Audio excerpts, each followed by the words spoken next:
Commander Alex Riley of the United Earth Coalition adjusted his uniform for the third time in 10 minutes, desperately wishing he was literally anywhere else in the galaxy. The grand chamber of the Galactic Council stretched before him, a massive amphitheater filled with representatives from over 200 sentient species. Each delegate sat within their species-appropriate environmental pods, some bathed in methane, others in liquid nitrogen, and a few like the crystalline Lithovians suspended in anti-gravity fields. "Remind me again why I'm here instead of Admiral Neon," Alex whispered to his AI assistant, Pika, portable intelligent companion algorithm, which hovered beside him as a small holographic projection. The Admiral developed an acute allergic reaction to the diplomatic reception dinner, Pika replied cheerfully, specifically to the Centauri ambassador's ceremonial greeting spores. "Convenient," Alex muttered. Her face did swell to 3 times its normal size. "Commander."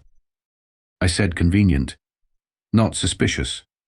Alex sighed, observing the chamber. "How long have they been debating the trade route regulation amendment now?" 4 hours, 17 minutes, and 32 seconds, Pika chirped, which is actually quite efficient by council standards. The current speaker, Ambassador Gloon of the Gelatinous Morphic Collective, was in the middle of what appeared to be an impassioned speech, though it was hard to tell. As Gloon's translator converted his bubbling vibrations into a perfectly monotone voice. "And furthermore, paragraph 3219, subsection Delta 12 clearly states that any vessels utilizing the Orion Cygnus corridor must maintain regulation hibernation protocols for any Class 3 or higher sentient cargo, which the Voltra Consortium has repeatedly." Alex tuned out, scanning the other representatives. Most species regarded humans with a mixture of fascination and thinly veiled terror. Humanity's rapid expansion from a single planet to a respectable interstellar presence in just under 2 centuries had broken several galactic records and made more than a few galactic regulations. The Vexillian representative caught Alex's eye and quickly looked away. Alex couldn't blame them. Just last year, a human mining expedition had accidentally discovered that Vexillian sacred zones contained rare minerals essential for faster-than-light travel. The humans had immediately offered a mutually beneficial extraction partnership before the Council could even convene an emergency session. "Ambassador Gloon has concluded," Pika announced. "Next is Senior Adjudicator Zrilb of the Arachnoid Technocracy." Alex groaned. The spider bureaucrats? They once spent 6 days debating the proper filing procedure for meeting minutes. "Perhaps a good time for your meditation exercises, Commander?" Before Alex could respond, the chamber's ambient lighting shifted to deep purple, and a series of urgent tones echoed through the space. Every translator simultaneously announced, "Emergency protocol initiated. All standard procedures suspended." The grand chamber's central holographic display flickered to life, showing what appeared to be a star system in distress. A strange darkness was spreading across the projection, consuming planets one by one. Grand Chancellor Voxthul, a towering avian with iridescent plumage and 4 arms, rose from the central podium. Unlike most council members, Voxthul didn't bother with the formal, circuitous speech typical of galactic politics. "The Epsilon cluster is being consumed," Voxthul announced, her voice resonating through the chamber. 3 star systems have already been lost. The phenomenon is accelerating and appears to be headed toward populated sectors. The chamber erupted in multilingual chaos. "How is this possible? What is this darkness?" Has the entity returned? Are the Ancient Ones awakening? Alex straightened in his seat, suddenly alert. Earth's colonies in the nearby Tau Ceti system could be at risk if this spread. He caught Voxthul looking directly at him, her 4 eyes blinking in sequence, a sign of deep concern among her species. "The Council will form an emergency response committee," Voxthul continued once the chamber quieted. "We require representatives with experience in spatial anomalies, quantum physics, and," she paused, her feathers ruffling slightly, "unconventional problem-solving methodologies." Every eye, optical sensor, and sensory appendage in the chamber turned toward Alex. "Well," he whispered to Pika, "suddenly I'm the popular kid at the galactic prom." "Commander Riley." Voxthul's voice cut through the tension. The human reputation for addressing unusual situations may be of particular value in this crisis. Alex stood, straightening his uniform one final time. Chancellor, Earth stands ready to assist the Council in any way possible. He paused, then added with a slight smile, we humans do have a certain knack for impossible problems. Several delegates visibly shuddered. The Galactic Council's greatest fear wasn't the mysterious darkness consuming star systems. It was what the humans might do to stop it. The emergency committee met in a smaller chamber, though smaller was relative when accommodating 20 different species. Alex found himself seated between a methane-breathing Quantari physicist whose environmental suit wheezed with every movement, and a Tellurian diplomat whose silicon-based biology made her skin look like polished granite. Grand Chancellor Voxthul manipulated the holographic display with her forearms, expanding the image of the encroaching darkness. We're calling it the Void Cascade, explained Chief Scientist Meepo, a diminutive green-skinned Proximian with enormous eyes that blinked vertically. It appears to be a localized breakdown of space-time itself. That sounds bad, Alex offered. Bad? Meepo's translator couldn't quite capture his tone, but the rapid blinking suggested exasperation. Commander Riley, this phenomenon is consuming entire star systems. Matter, energy, even light itself is being drawn into these rifts, for lack of a better term. The Quantari physicist gurgled something that translated as, our preliminary models suggest the cascade will reach the Talia City system in approximately 14 standard days. Alex stiffened. That's Earth's largest colonial territory.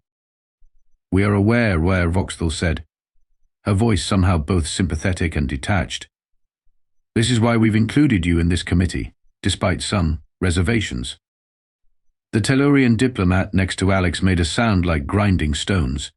The human should know what we've already attempted. Voxthul nodded and gestured to Meepo, who displayed a series of previous intervention attempts. The Viridian Energy Core had tried to contain the cascade with quantum fields. That quantic weight. The arachnoid technocracy had deployed their most advanced drones to study it. The ancient Drelics had consulted their million-year archives. Nothing had worked. Every attempt to stop or slow the cascade has failed, Meepo explained. In fact, some interventions appear to have accelerated its expansion.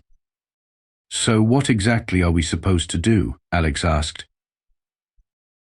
Voxthul's feathers rippled in what Alex had learned was the avian equivalent of a shrug. We have exhausted our conventional options. The Council is open to alternatives, even human alternatives. Alex couldn't keep the edge from his voice. An uncomfortable silence fell over the chamber. Everyone knew humanity's reputation, a species that had somehow survived multiple self-inflicted near-extinction events before reaching the stars. Humans were known for solutions that most species found horrifying, reckless, or simply insane. We are desperate, Voxthul admitted. The Void Cascade defies our understanding of physics. It should not be possible. Yet it exists, and it spreads. Alex leaned forward, examining the holographic data. You've tried containing it, studying it, and stopping it. What about redirecting it? The committee exchanged glances. Redirect a spatial anomaly. Meepo blinked rapidly. That would require manipulating the underlying fabric of space-time on a scale we cannot achieve. But theoretically possible? Alex pressed. Perhaps, the Quantari physicist wheezed, but the energy requirements would be astronomical, and the risks. What risks? Alex asked. Voxthul's four eyes fixed on Alex, potentially creating a larger, more aggressive anomaly, possibly tearing open space-time across multiple sectors. Theoretically, destabilizing this entire arm of the galaxy. So pretty bad then. Alex nodded. We have considered many options, Meepo continued, but each carries catastrophic risk. We need a solution that will not potentially cause more damage than the cascade itself. Sometimes, Alex said slowly, the only way out is through. The Tellurian diplomat's crystalline face somehow conveyed horror. You cannot seriously be suggesting. I'm not suggesting anything yet, Alex interrupted. But ruling out options because they're too risky when we're facing total annihilation seems counterproductive. Voxthul's plumage darkened, a sign of deep concern. What exactly would humans do in this situation, Commander Riley? Alex smiled. We'd ask ourselves what's the worst that could happen, and then work backward from there. The chamber fell silent again, this time with a distinct undercurrent of dread. And that approach has worked for your species? Meepo asked skeptically. We're still here, aren't we? Alex replied. Sometimes the worst-case scenario gives you the best perspective. Voxthul's beak clicked twice before she spoke. If we pursue this human methodology, what would be your first step? Alex stood and walked to the holographic display. First, I need to see this thing up close. Part 3, the human solution. Absolutely not. Meepo's translator couldn't quite capture the high-pitched squeal of panic in his voice. We've already lost 3 research vessels to the Cascade. Getting closer is suicide. Alex was already pulling up the specifications for available ships on his datapad. Not if we use the right vessel with the right modifications. And what vessel would that be? Asked Voxthul, her voice a mixture of curiosity and trepidation. The Quantum Scalpel, Alex replied without looking up. Centauri-class research vessel with a modified Alcubierre drive, small enough to be maneuverable, big enough to hold the equipment we'll need. We? The Tellurian diplomat's crystalline form seemed to lose some of its luster. I'll need a team. Someone who understands the physics of the Cascade, and someone who can keep us alive if things go sideways. Alex looked up. Meepo, you're the foremost expert on this phenomenon, and I'll need a security officer with experience in extreme environments. Voxthul's feathers ruffled. Commander Riley, you cannot simply. Security Officer Kraz of the Draconian Guard would be ideal, Alex continued, ignoring the Chancellor's protest. I've worked with him before. He's paranoid, pessimistic, and plans for every worst-case scenario. Perfect for this mission. The committee erupted into overlapping objections. Alex waited them out, scrolling through more ship specifications. Enough.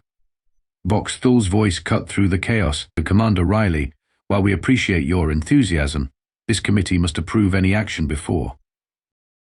With all due respect, Chancellor, Alex interrupted. This committee has been studying the problem for weeks with no results. Earth's colonies have days. We don't have time for debates and approval processes.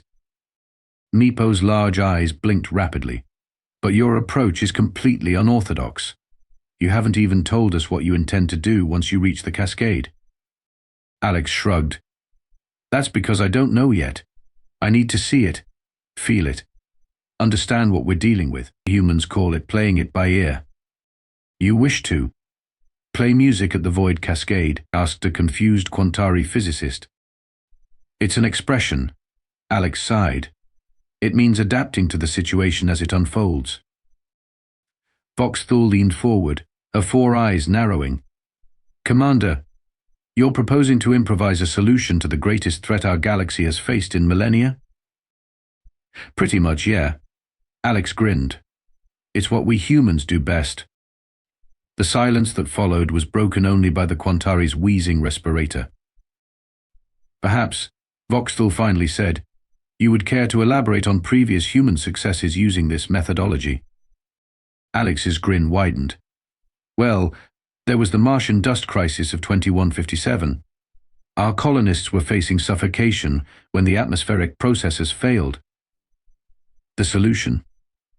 They rigged mining explosives to create an artificial volcanic eruption, replenishing the necessary compounds in the atmosphere. That sounds incredibly dangerous, Meepo whispered. It was. 30% chance of rendering the entire planet uninhabitable, but it worked.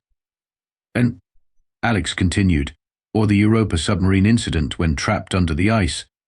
The crew deliberately caused a containment breach in their reactor to melt an escape route. They irradiated themselves, gasped the Tellurian. Only a little, Alex assured her. The point is, when humans face impossible situations, we think outside the standard protocols. We take calculated risks. What you call calculated risks most species would call madness, Voxthul observed. And yet, Alex replied softly, here we are, part of your council despite being centuries younger than most member species. The chamber fell silent again. Alex could see the internal struggle playing out on the various alien faces, or what passed for faces among the more exotic species. Their fear of the Void Cascade battling their fear of human problem-solving methods. Finally, Voxthul spoke. The committee will authorize your expedition, Commander Riley. Chief Scientist Meepo and Security Officer Kraz will accompany you. But, she added, raising a feathered finger, you will maintain constant communication with the Council, and you will not implement any solution without approval. Alex nodded, knowing full well that once they were out there, facing the cascade, such constraints would be meaningless. The communication delays alone would force autonomy. Of course, Chancellor. We'll depart within the hour. As the committee dispersed, Meepo approached Alex, his green skin pale with anxiety. Commander, please tell me you actually have a plan. Alex placed a reassuring hand on the small alien's shoulder. Meepo, sometimes the best plan is no plan at all. The scientist's eyes blinked so rapidly they almost appeared to be vibrating. That is not reassuring. The quantum scalpel sliced through space toward the edge of the Epsilon cluster. From the outside, it resembled a gleaming silver arrowhead. Inside, it was considerably less harmonious. This is suicide, grumbled Security Officer Kraz for the 14th time in the past hour. The massive reptilian humanoid stood nearly 7 feet tall, his scaled skin a mottled grey blue. The specialized combat armor he wore made him look even more imposing. We will die, and no one will find our bodies. You mentioned that already, Alex replied from the pilot's seat. Several times, in fact. I enjoy repetition when it involves pointing out imminent death, Kraz said, checking his weapons. It gives me comfort. Meepo sat hunched over a console of scientific instruments, his green fingers flying across the controls. The Cascade's energy readings are unlike anything I've ever seen. It's as if space itself is being digested. Lovely image, thank you, Alex muttered. He adjusted their course, bringing them closer to the anomaly that now dominated the view screen.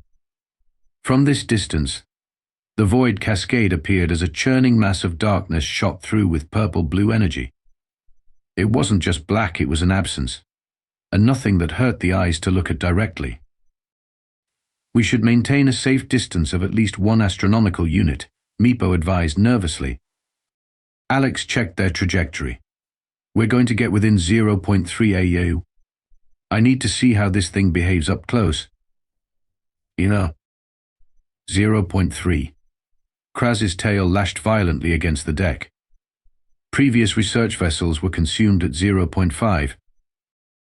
Those vessels weren't running continuous quantum fluctuation fields along their hulls, Alex pointed out. Besides, they were trying to study the cascade. We're trying to stop it. Meepo looked up from his instruments. And how exactly do you propose we do that? See, you still haven't shared your plan. Alex's fingers danced across the controls, making minute adjustments to their approach vector. I told you, I need to see it first. But I have a theory. The cascade isn't consuming matter, it's converting it. Converting it to what? Meepo asked. That's what we're here to find out. The ship shuddered as they crossed the 0.50 threshold. Warning lights flashed across the control panel. Hull integrity at 92%, announced the ship's AI. Quantum fluctuation field holding but experiencing strain. See? Alex grinned. We're fine. Kraz pulled out an even larger weapon from his arsenal. I will die armed and shooting at the nothing. This is acceptable. As they approached closer, the instruments began to go haywire. Readings spiked and dropped seemingly at random. This doesn't make sense, Meepo muttered. According to these readings, the cascade is simultaneously releasing and absorbing enormous amounts of energy.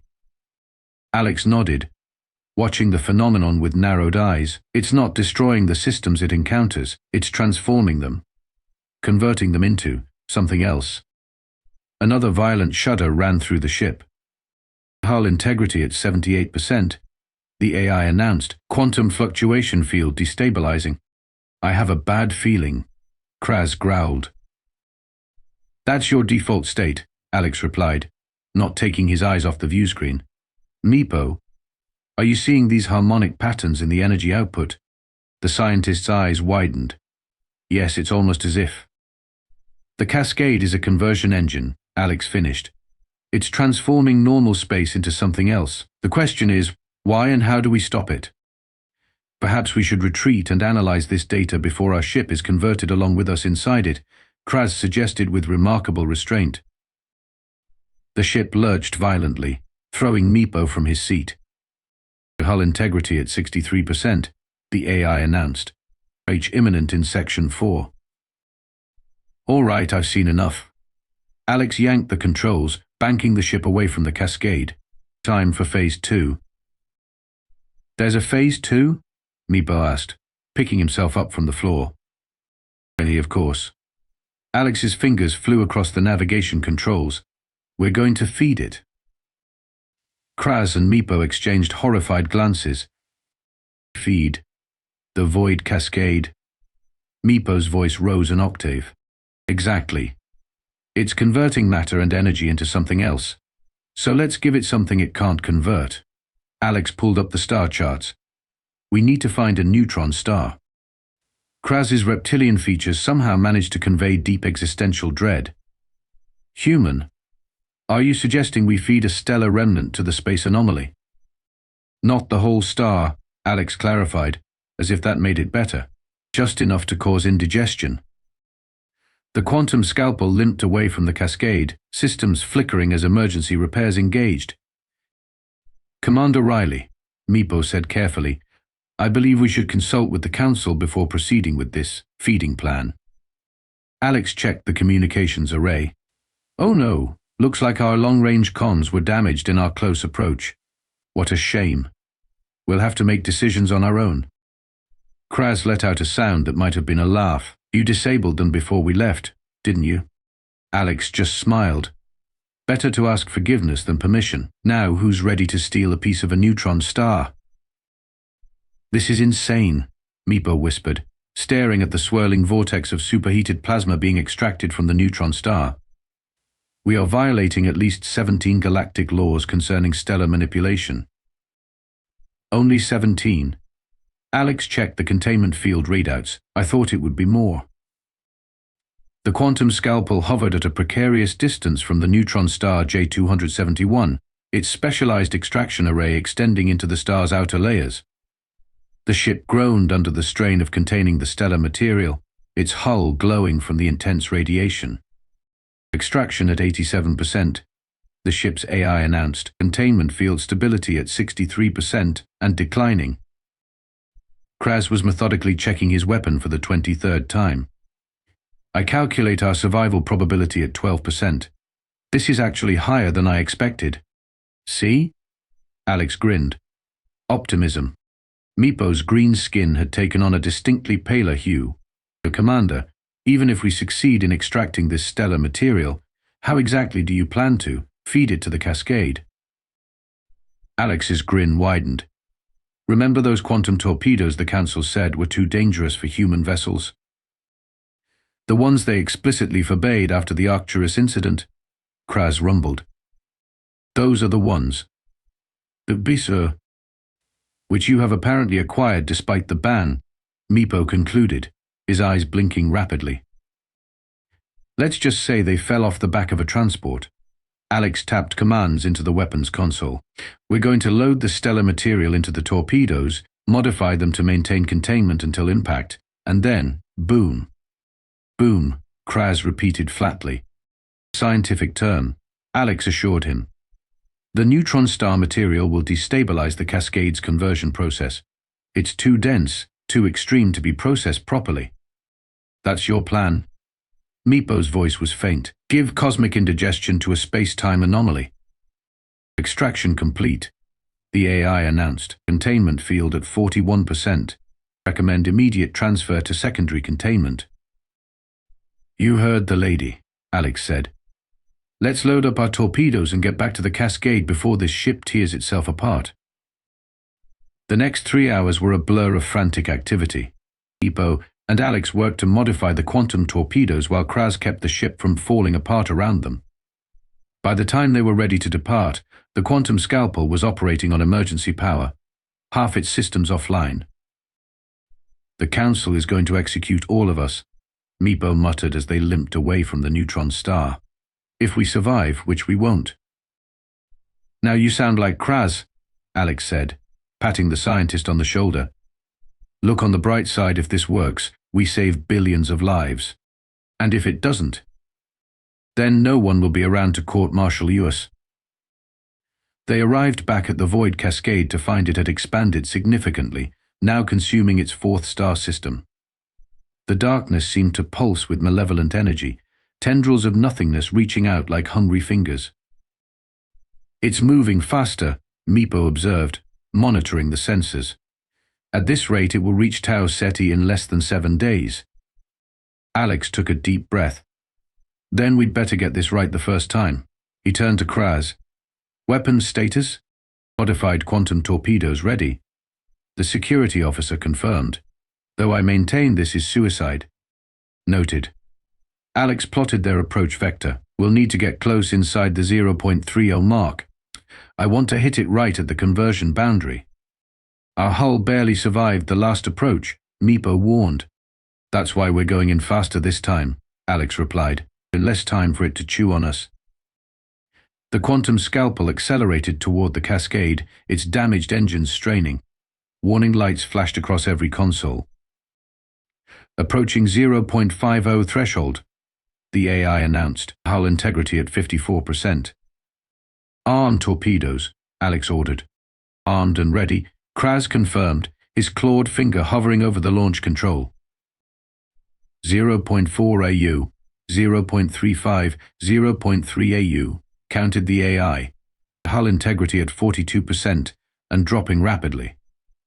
Fire, Alex shouted. The torpedoes streaked from the ship, brilliant points of light heading straight for the darkness. For a moment, nothing seemed to happen. Then the Void Cascade screamed. There was no sound in space, but everyone aboard the quantum scalpel felt it a psychic wail that cut through their minds like shattered glass. The view screen showed the darkness contorting, collapsing in on itself where the torpedoes had struck. It's working, Meepo exclaimed. The Cascade is destabilizing. But then, just as victory seemed within reach, the darkness began to spread again faster, more violently than before. The ship shuddered as waves of distorted space-time washed over it. Hull integrity critical, the AI announced calmly. Structural failure imminent. We need to hit it again, Alex said grimly. Kraz, do we have any torpedoes left? 1. The security officer confirmed, but our launch systems are offline. Alex unbuckled his harness. Then we'll have to do this manually. You cannot be serious, Meepo whispered. Manually? Meepo's eyes blinked so rapidly they became a blur. You mean? Someone needs to take the torpedo to the launch bay and eject it personally, Alex confirmed, already moving toward the door. The targeting systems still work, but the automated launchers are toast. This is beyond suicide, Kraz growled, following Alex. This is suicide with extra steps.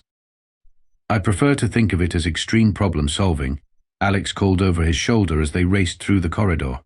Emergency lights pulsed red, and the ship groaned like a dying beast. Hull breach in sections 7 through 9, the AI announced, with support failing. Estimated system-wide failure in 8 minutes. They reached the launch bay to find it partially exposed to space, only the emergency force field keeping them from being sucked into vacuum. The final torpedo lay in its cradle, glowing faintly with the contained neutron star material. The ejection mechanism is manual. Alex pointed to a large lever. Someone needs to pull that while someone else makes sure the torpedo is properly aligned. Kraz stepped forward. I will align the torpedo. My species can survive brief vacuum exposure. And I'll handle the ejection, Alex said. Meepo, get back to the bridge. and be ready to get us the hell out of here the second that torpedo launches." Meepo hesitated. "Commander, the statistical probability of your survival." "Never tell me the odds." Alex grinned. "Just be ready to fly." As Meepo scurried back to the bridge, Alex and Kraz worked frantically to prepare the torpedo. The ship shuddered continuously now, pieces of the hull visibly breaking away around them.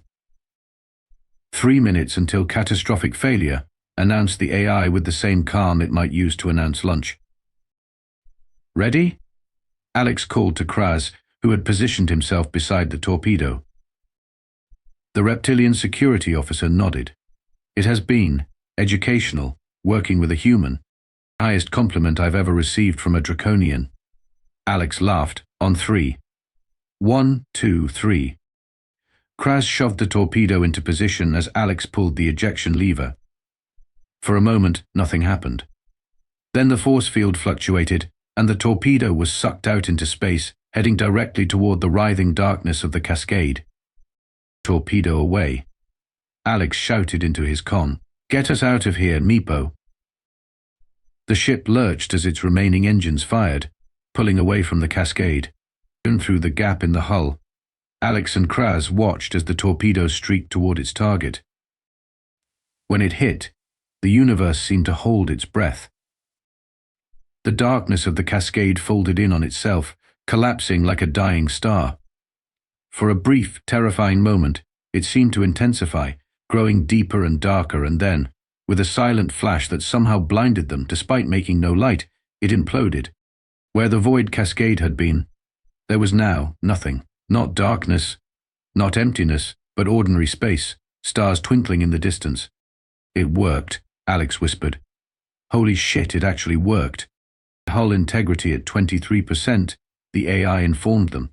"Emergency life support engaged. Recommend immediate evacuation."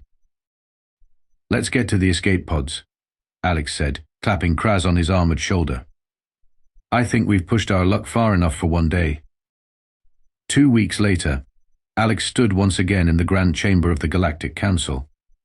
This time, however, he wasn't an ignored diplomat in the audience but the center of attention on the speaking platform. Meepo and Kraz flanked him, the unlikely trio now inseparable after their shared brush with death. Grand Chancellor Vox Thul's plumage was in full display, a sign of formal ceremony among her species. "Commander Alexander Riley, Chief Scientist Meepo, Security Officer Kraz," she intoned. "The Council recognizes your exceptional service to the galaxy. Through your efforts, the Void Cascade has been neutralized, saving countless lives and worlds."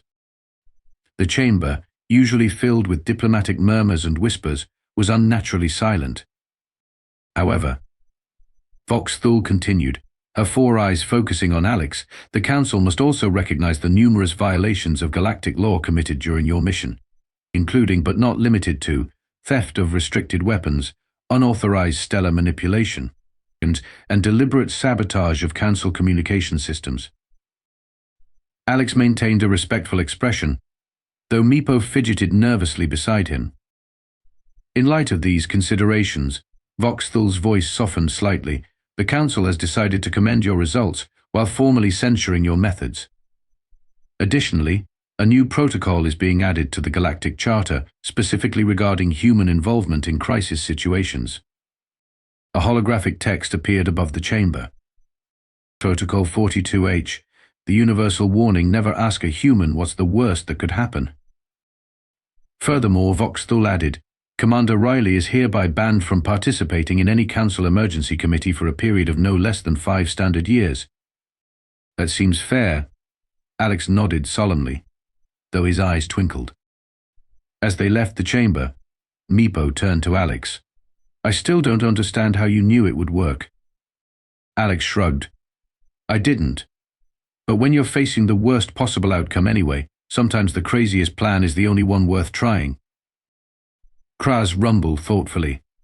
"Perhaps there is wisdom in human madness after all." "Don't let it get around." Alex grinned. "We like keeping the galaxy on its toes." "Bend. There's one all." Behind them, the new Protocol 42H glowed steadily in the Council records, a permanent reminder that sometimes the worst thing that could happen is exactly what's needed.